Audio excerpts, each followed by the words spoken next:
hacía mucho tiempo que tenía ganas de hablar con una, a mi juicio, ¿no? Una de las mejores periodistas, y si no la mejor de su generación en este momento, que está precisamente detrás de este caso. Y hablo de Camila Dolapian. Camila, un gustazo saludarte. ¿Cómo estás? Hola Federico, hola a tu equipo, un Hola placer y Camila, gracias por tus palabras. bienvenida. No, lo digo verdad. Además, te agradezco particularmente. Yo venía para acá por la radio, te estaba escuchando en Radio Rivadavia, así que digo, ¿cómo va a ser esta chica para poder Para estar en todos lados. para estar en todas partes? No, y aparte lo quiero señalar porque de verdad que afortunadamente te veo con mucha frecuencia en distintos medios. Y tenés ahora, ¿no? En Radio Rivadavia los domingos un programa. Sí, a las 8 de la mañana. Es un programa que le dedicamos gran parte a la investigación también, así que a mí me causa mucho placer hacerlo. La recomendamos particularmente. Bueno, Camila, a ver, ¿cómo podés sintetizarnos lo que está pasando, lo que pasó con este fentanilo contaminado? Bueno, el fentanilo contaminado y las 53 muertes ya confirmadas, esto te lo puedo confirmar Federico porque ya la justicia lo tiene registrado, y yo te diría que van a ser más de 53. A ver, nos arroja luz sobre este laboratorio por este desvío de calidad que se está investigando justamente que causó estas muertes. Claro. Hay un drama ahí en este caso y en este desvío de calidad, que es que no sabemos quiénes son esos 53 muertos. O mejor dicho, las familias no saben que sus familiares fallecieron a causa de este envenenamiento a partir de una falta de esterilización de las ampollas Claro. que contenían el fentanilo. Es dramático. Y yo creo que en parte también por eso y por otros motivos, no son son non santos, te diría, no tiene el impacto que uno pensaría que tendría la muerte de 53 personas, ¿no? Es tremendo, es una masacre, de verdad que a mí me asombra, y uno sospecha un poco también de los vínculos políticos que tiene este laboratorio. ¿Pensás que algo de esto puede estar habiendo? 100%, e incluso, mira, esta investigación, ahora te cuento algunas precisiones, pero está llevando a más impacto en Paraguay que en la Argentina. Mirá vos. Porque los vínculos políticos se extienden claramente a Paraguay con senadores y miembros. Bueno, sin ir más lejos, el expresidente de Paraguay, Horacio Cartes, aparece en esta investigación en una foto con Ariel García Porfaro, con el dueño del laboratorio, y con vínculos entre personas de su entorno, incluido su abogado, te puedo adelantar, con la filial paraguaya de los negocios de laboratorio de esta gente. Claro. Entonces, pero esto tiene que ver con una parte de la investigación que no es la primaria de la justicia. La justicia investiga mayormente el desvío de calidad, pero hay un drama sobre el que tratamos de arrojar luz con Diego Cabot, que es el desvío de cantidad. Claro. ¿A qué nos referimos con esto? Los procedimientos con los cuales producían el fentanilo, entre otros medicamentos en el laboratorio, hay muchos registros ya de que no eran los adecuados, pero además de eso, surgen muchas dudas sobre el desvío de cantidad en cuanto a que tenían en su poder una gran cantidad de materia prima, de citrato de fentanilo, que cuando la justicia allana, se encuentra que no estaba. Contrasta con una inspección que había hecho el Cedronar en marzo, y dicen, acá están faltando 5,5 kilos de fentanilo, de citrato de fentanilo para ser precisa. Bien. ¿Esto qué significa en números? Para entender la magnitud de la preocupación que debería haber. 1 kilo de fentanilo es equivalente a 2 millones de ampollas de fentanilo, justamente el que nosotros consumimos en el hospital cuando nos tienen que intubar o cuando nos lo administran como parte de una internación. Tremendo, tremendo. Es un montón. Ese dato es tremendo. Date una idea de esto. En el país se consumen mensualmente, según la ANMAT, 200.000 ampollas de fentanilo. Con lo cual, los 5,5 kilos que tenían, si ellos fuesen los únicos que abastecieran a todo el país en su consumo mensual, daría para 4 años y medio de abastecimiento de fentanilo en todo el país. Impresionante. Es mucho lo que no está. ¿Y Bien. por qué entonces es preocupante? El fentanilo, tal vez alguien lo conozca porque está causando estragos en Estados Unidos. Exacto. Con la gente que lo consume, y vemos que se pone como una situación de que parecen zombies, Sí, sí. ¿no? Parecen alejados de esta realidad. Sí, sí. Esas personas en general lo que consumen es fentanilo producido de forma ilegal. Lo hacen los carteles mexicanos con precursores chinos y lo trafican a Estados Unidos. Claro, porque es un Pero hay opioide otra el vía por fentanilo, la ¿no? cual el fentanilo aparece en el mercado negro. Hola, hola. Camila, ¿estás? Se cortó. Ahí estamos, ¿eh? Ahí está. Sí. ¿Me escuchan bien? Ahí está, Bueno, perfecto, dale. como puede suceder con la morfina, por ejemplo, ¿no? O como sucedía en su momento con la efedrina. Claro. Bueno, justamente la preocupación en Latinoamérica es la derivación de fentanilo farmacéutico de uso hospitalario al mercado ilegal. Claro. Entonces, esto puede ser un problema regional grave por el potencial tráfico de este medicamento, al consumo ilegal. A ver, esta materia prima se utiliza también para cortar cocaína, no solamente para consumir sola, ¿no? Tremendo. Incluso te digo más, no hace tanto, hace unos meses se registraron 14 muertes por consumo de cocaína cortado con fentanilo, que provenían de Colombia. O sea, imagínense de lo que estamos hablando. No se pueden perder 5,5 kilos de citrato de fentanilo. Ahora, Camila, una pregunta. Recién comentabas Paraguay. ¿Este laboratorio exporta a Paraguay estas ampollas o cuál es el vínculo con Paraguay? El vínculo con Paraguay es que ellos, los García Furfaro, tienen un laboratorio en San Isidro que es el más famoso, que se llama HLB.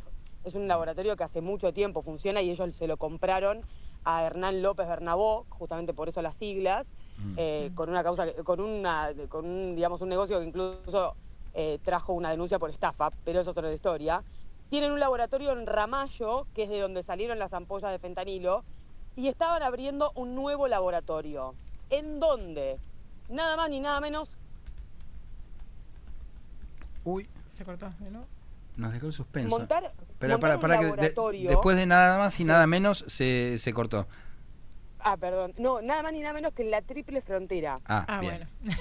Bien. Es decir, vamos a darle el Bingo. beneficio de la duda. Es rarísimo, porque Claro. un laboratorio precisa de muchas cosas, pero entre ellas las condiciones de humedad o de sequedad, mejor dicho, Claro. y de temperatura adecuadas para una instalación de este tipo. Y más porque querían trabajar con microbiología, que significa trabajar con tejido humano, con derivados del tejido humano.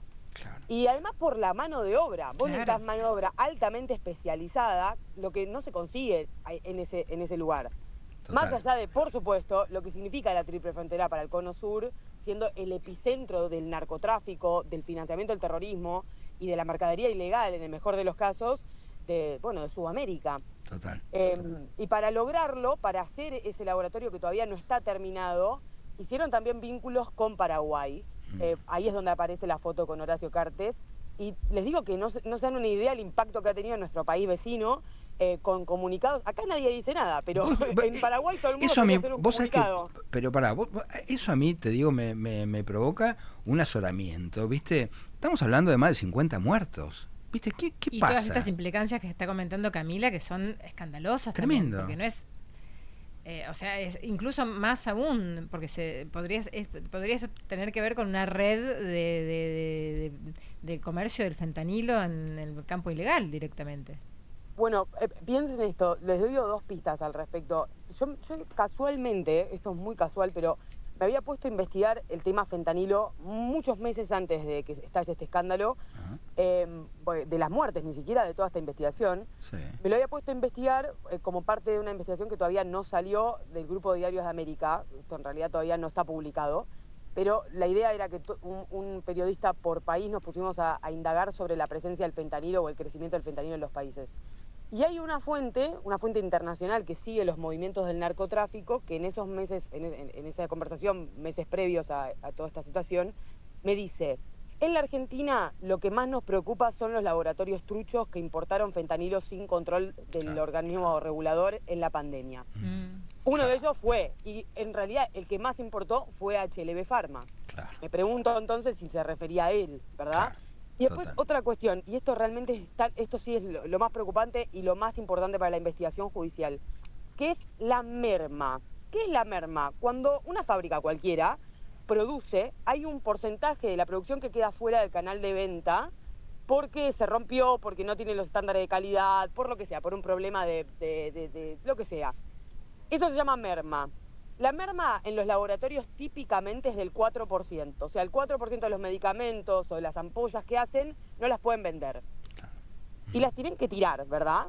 Bueno, Claro. La merma en los laboratorios de los García Furfaro era del 24%. O sea, ellos decían Como que una se les derivación. rompía un cuarto de la producción. Claro. Es inviable un negocio en el que se te rompe un cuarto de tu producción. Claro. Es rotundamente inviable.